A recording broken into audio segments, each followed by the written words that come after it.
এর পরের বর্ণটা লিখব আমরা আ লিখব। প্রথমে এই অংশটা ছোট, তারপর এখান থেকে নিচে, তারপর এই দাগটা স্ট্রেট হবে, আকারটা এইভাবে দিয়ে দিও। আবার দেখো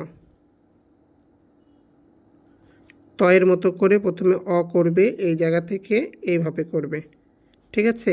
আরেকবার দেখো, এই তিনের অংশটা অনেক সুন্দর হওয়া জরুরি। এখান থেকে নিচে, তারপর সোজা উপরে, এই জায়গা থেকে এইভাবে। কেউ যদি এই তয়ের অংশটা আগে দিতে চাও, দেখো এইভাবে যদি করতে চাও, পরে মাত্রায় দিতে চাও, সেটাও হবে। এইখান থেকে ঠিক এইভাবে আমি আকারটা ভেঙে দেখাচ্ছি, এভাবে করে তোমরা আকারটা লিখবে, ঠিক আছে? যেহেতু টানা হাতের লেখার ক্ষেত্রে আমরা আকারটা ভিন্নভাবে শিখব, তো সেই বিষয়গুলো তোমাদেরকে দেখাবো। হ্যাঁ, লেখো সবাই।